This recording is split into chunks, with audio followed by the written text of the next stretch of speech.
si je comprends bien, celui qui nous dit qu'il gère la ville en bon père de famille joue avec le feu, fait des jeux de hasard, se trompe, dépense l'argent des Saint-Loupiens et ne travaille pas correctement puisque tous les outils qui sont à notre disposition ne sont pas mis en place.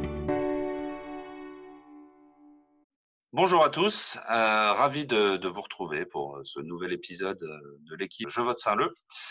Soit on va parler finances, on va parler budget, on va parler comment on finance les projets de la ville, comment ça fonctionne, avec deux de mes colistiers, certains que vous connaissez bien, un que vous connaissez bien, puis un autre que vous avez appris à connaître pendant la campagne.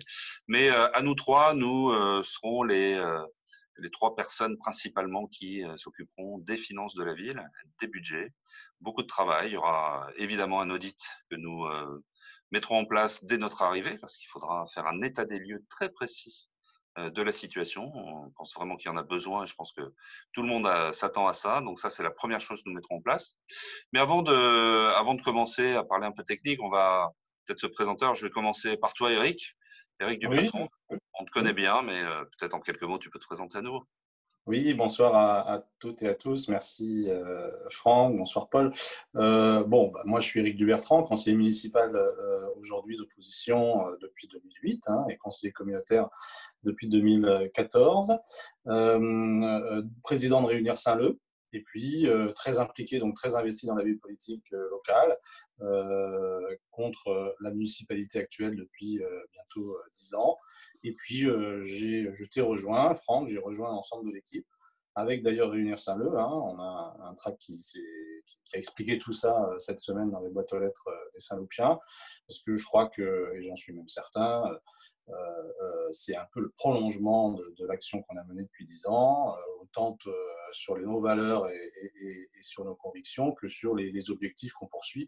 Et je pense qu'aujourd'hui, cette équipe que tu conduis, toi-même, je pense que c'est l'équipe la meilleure pour gagner. Et un maire, c'est important, un maire ou une maire. En tout cas, il faut quelqu'un de solide et d'expérimenté. Et je pense qu'avec toi, on a trouvé la bonne personne. Voilà pourquoi je suis tout simplement là, depuis quelques mois, avec toi. Merci, Eric. Paul, tu es avec nous. Tu nous as rejoint très tôt dans la campagne et on a beaucoup échangé. Peut-être en quelques mots, tu peux te présenter. Tu as même le droit de faire un peu plus long qu'Eric. Alors, bonjour à tous. Je n'ai pas le pédigré politique d'Éric à présenter. Très succinctement, j'ai 24 ans. Je suis étudiant en sciences politiques, voilà, en fin de Master 2. Je suis aussi juriste en droit public. Et donc, j'ai décidé de m'investir un peu politiquement cette année pour essayer d'améliorer tout simplement le cadre de vie et aussi pour m'opposer officiellement et avec conviction contre les pratiques de la municipalité actuelle, des pratiques qui sont pour moi inadmissibles. Du haut de mes 24 ans, on peut quand même essayer de regarder l'image de notre ville. Je transpose juste ma ville d'il y a 10 ans ou d'il y a 15 ans et la ville d'aujourd'hui, je ne la reconnais pas. Et j'ai vraiment envie d'améliorer tout simplement, garder cet esprit village ensemble. Et donc c'est pour ça que j'ai décidé à la fois de prêter mes compétences et de suivre Franck dans cette aventure. Pourquoi Franck en particulier? Parce que Franck à la fois nous a tous pris sous son aile, a réussi à construire un projet commun avec l'ensemble de nos convictions. Et puis parce que Franck aussi a une idée tout simplement d'une démocratie locale dans la transparence, une démocratie locale d'écoute et non pas une démocratie de décision et une démocratie directive. Et donc je trouve que c'est très important. En partie, on va en parler là pour les finances. Et donc c'est pour ça que j'ai décidé d'aller et de poursuivre le projet avec Franck, voilà, pour Saint-Leu-la-Forêt. Merci Paul.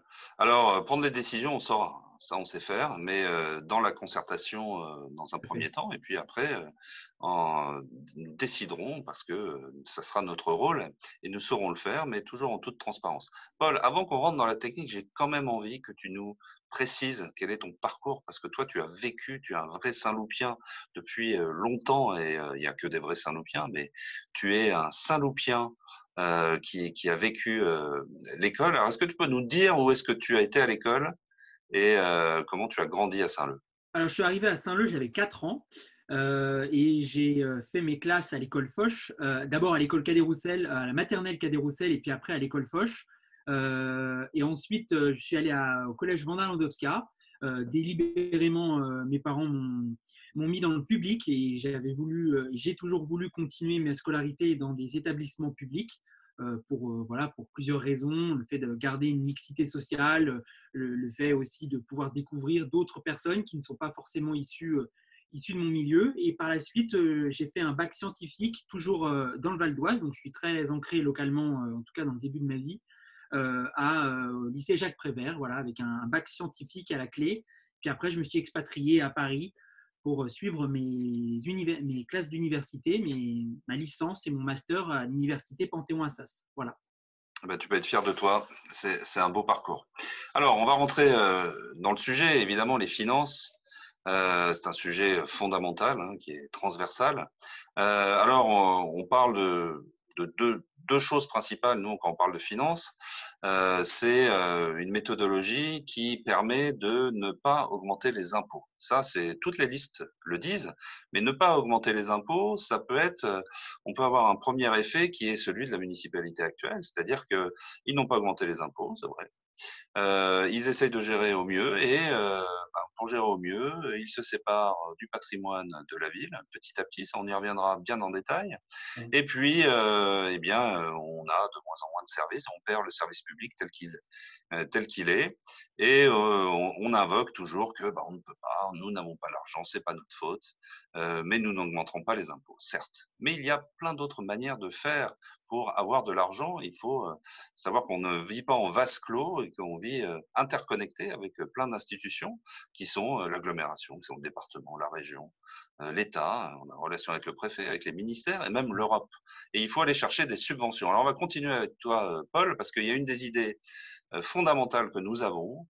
Nous voulons développer les ressources de Saint-Leu-la-Forêt et de nos finances, et nous allons monter un bureau dédié à la recherche de subventions. Exactement. Alors, est-ce que, Paul, toi qui vas travailler là-dessus et qui a travaillé là-dessus pendant la campagne, tu peux nous en dire plus?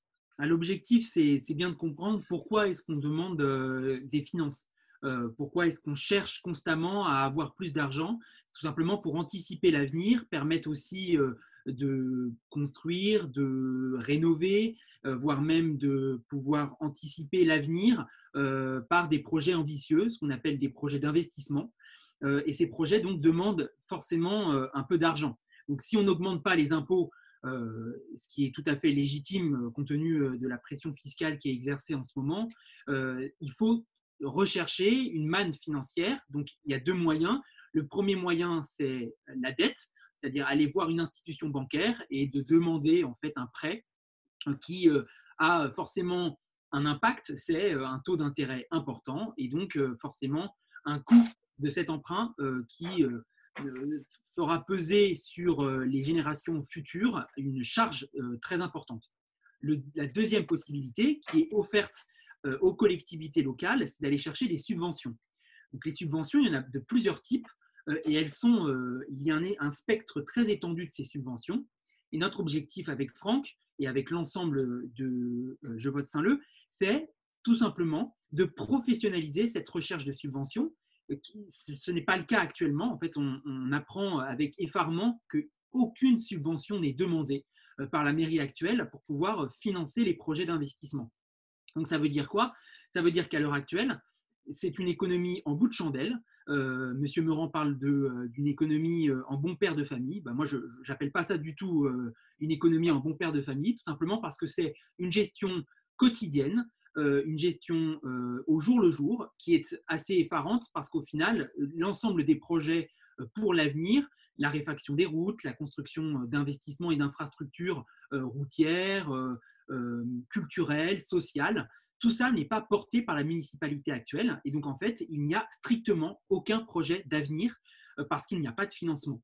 Et donc, notre objectif, c'est alors de professionnaliser cette recherche de subventions qui est pléthorique. C'est-à-dire qu'il faut avoir une connaissance à la fois des subventions étatiques, donc délivrées par la préfecture. Sous-entendu, il faut bien évidemment avoir une bonne relation avec la préfecture du Val d'Oise pour pouvoir demander des subventions.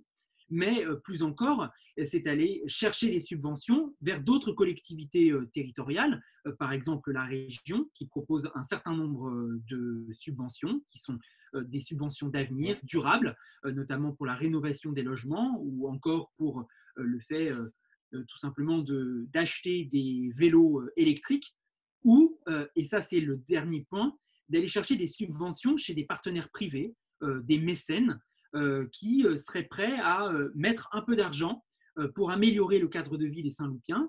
On sait très bien que Saint-Leu, plusieurs chefs d'entreprise ou de personnes qui ont des responsabilités habitent Saint-Leu et seraient capables de pouvoir soutenir des projets pour la municipalité avec bien sûr un cadre juridique qui est très contraint.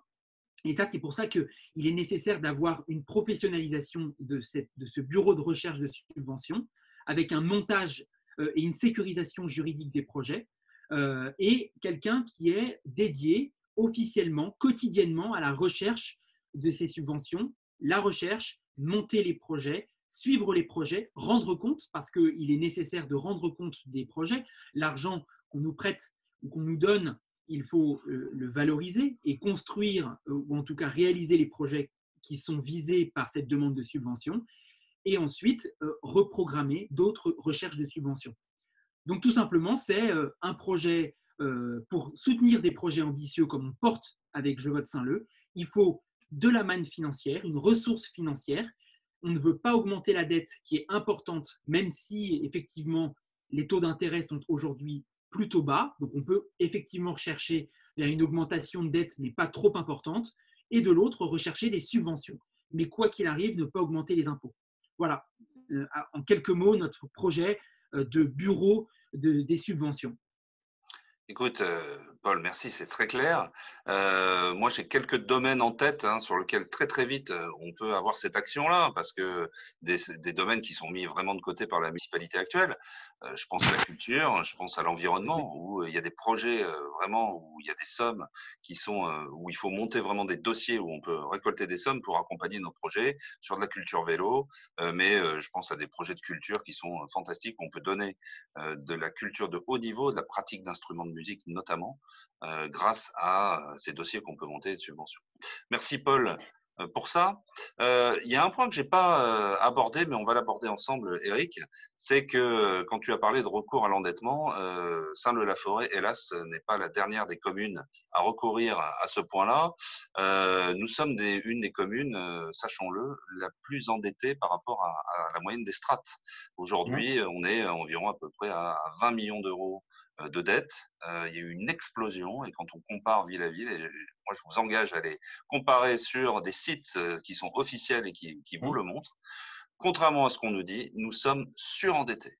Et ça, c'est une des bonnes raisons pour lesquelles il faut aller chercher l'argent, non plus par la dette, parce qu'on peut plus, mais vraiment par la subvention. Et nous allons le faire au-delà de la culture, de l'environnement, sur tous les sujets. Alors Eric, tu peux peut-être nous parler de cette manière de gérer la ville, que ça soit sur la dette, mais aussi sur tous les plans qu'on peut mettre en place et comment raisonnablement, normalement, une ville se gère. Écoute, il faut quand même que les Saint-Loupiens qui nous écoutent, on leur rappelle 2-3 chiffres pour qu'ils sachent un petit peu de quoi on parle. Le budget de la ville, c'est environ 22 millions d'euros, 22-23 millions, ça dépend des années. Il se décompose en une partie en fonctionnement, donc qui paye en particulier les fonctionnaires ou les salariés de la ville, mais aussi des services. Donc ça, c'est 16 millions, ou entre 16 et 17 millions. Voilà, c'est plutôt 17 millions aujourd'hui. Et puis une partie en investissement, qui est en général entre 6 et 7 millions. Voilà. D'accord. Donc, ce qui nous place quand même dans une moyenne basse, c'est-à-dire qu'en fait, on a un budget communal qui est quand même limité. Donc ça, c'est important. Et rapporté à tes 20 millions d'euros de dette, ça veut dire qu'en fait, on est très endetté, puisque la dette, en général, l'indicateur qu'on prend, il y en a plusieurs. Hein. Il y a par exemple la dette, on prend le montant total de la dette et on le rapporte au nombre d'habitants. On regarde ce que ça donne. Et à Saint-Leu, c'est 1 384 euros par habitant, alors que la moyenne de la strate se situe plutôt à 860. Voilà, ça situe déjà bien le niveau d'endettement de la ville. La strate, c'est les communes strate, équivalentes en termes c'est d'habitants. ça, entre 10 et 30 000 habitants. Voilà, d'accord, c'est parce que en fait, les strates de population sont celles-là. Et puis, un autre indicateur qu'on prend souvent, c'est on regarde le montant de la dette, donc ces fameux 20 millions, et puis on le rapporte au budget de fonctionnement. Voilà, ça veut dire en fait, on regarde par rapport au budget de fonctionnement et le budget réel de fonctionnement. Et là, on s'aperçoit que 20 millions, 17 millions, on est à plus de 120%. Et là, on est vraiment très endetté. Voilà. Donc, on est très endetté. Pourquoi? Parce que, contrairement à ce que dit l'équipe sortante, depuis 2008, depuis le début, ça veut dire depuis la prise de mandat de Sébastien Meurant et de son équipe, et aujourd'hui de Madame Billet, qui nous disait qu'en fait, il s'était désendetté. La réalité, c'est que quand on prend le montant de la dette en 2008, hein, il suffit de prendre le compte administratif, ça veut dire le réaliser. On était à 17 millions d'euros de dette à l'époque et aujourd'hui, on est à près de 20 millions.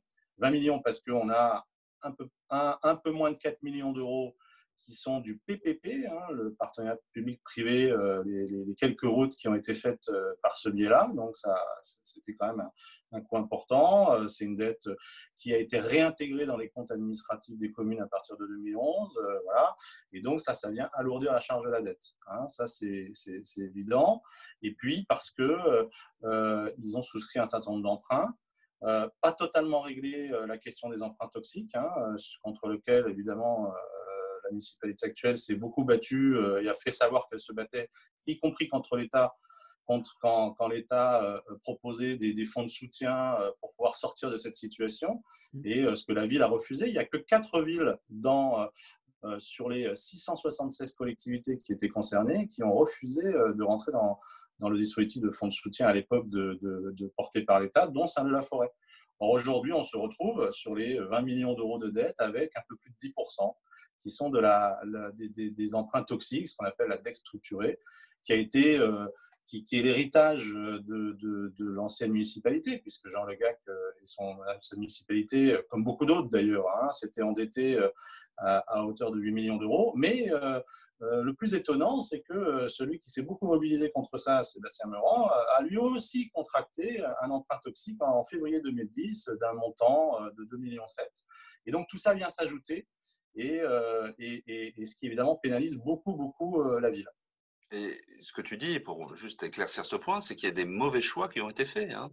Quand on ne va pas dans le fond de support dont tu parlais, on s'est hasardé à aller en justice et on a perdu. Exactement. Et on a perdu. Hein, on a perdu puisque la Cour d'appel de Versailles en 2016 a finalement signé le clap de fin de cette histoire pour nous, puisque la ville a perdu devant la Cour d'appel de Versailles et donc on n'a pas pu recourir à ces fonds de soutien. C'est un peu la douche froide, hein, et on ne peut plus solliciter ni fonds de soutien et donc on paye tous les ans des centaines de milliers d'euros d'intérêts qui sont en général pris sur le budget de fonctionnement, il faut savoir, et donc du coup, évidemment, nous pose des problèmes puisque ça vient gréver notre autofinancement. Hein. Alors, budget des villes, ça veut dire qu'on ne peut pas être théoriquement en déficit. Hein. On n'est pas comme le budget de l'État. Donc, ça veut dire que du coup, on a un budget équilibré. Mais évidemment, pour équilibrer ce budget, eh bien, la ville de Saint-Leu, et on l'a dit tout à l'heure, a recours à une gestion très particulière puisqu'en fait, elle fait des cessions, voilà, importantes, hein, des cessions de patrimoine, des cessions de foncier, voilà, depuis de nombreuses années. Hein, et ne serait-ce que tout ça, ça permet d'avoir du résultat exceptionnel qui vient alimenter ce qu'on appelle le compte de résultat et le résultat net, et du coup, qui permet de sauver les comptes de la ville ou de financer des investissements, comme le disait Paul, sans avoir recours à des subventions, alors qu'une bonne gestion d'une ville passe par ce qu'on appelle un plan pluriannuel d'investissement. Ça veut dire une vision à moyen ou long terme, en tout cas sur la durée d'un mandat. Moi, je l'ai vu dans toutes les villes. hein. Donc ça, c'est quelque chose qui aujourd'hui n'existe pas à Saint-Leu et qui évidemment nous pénalise énormément parce qu'en fait, on ne s'inscrit pas dans la durée, on ne se pose pas pour voir chaque année ce que l'on pourrait investir en équipement public ou sur l'espace public, des trottoirs, des routes, enfin voilà, des réseaux, etc. Et du coup, on n'organise pas ça.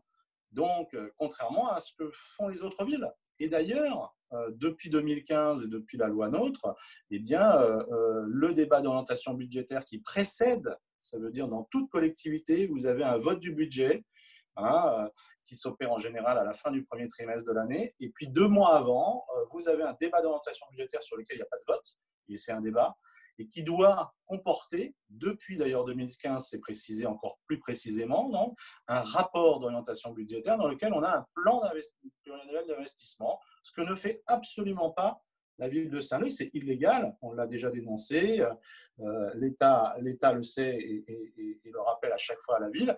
Et donc, dans ce plan pluriannuel d'investissement, on peut évidemment, à court et moyen terme, se projeter sur ce que l'on va faire dans la ville, les investissements, et donc avec les dépenses et les recettes. Et donc, du coup, on se mobilise, puisqu'on a un cadre, une méthode, une procédure, on se mobilise pour aller chercher de l'argent là où il existe, pour essayer de faire des effets de levier et nous éviter d'avoir recours, comme on le fait aujourd'hui, à des sessions permanentes qui font que, à titre d'exemple, juste pour avoir encore un chiffre, et je ne vais pas vous embêter plus, mais depuis 2016, seulement les 4 derniers exercices, alors que cette équipe est là depuis 12 ans, 8,3 millions d'euros ont été récupérés par des ventes, voilà, des ventes de patrimoine ou de foncier. Donc, c'est considérable.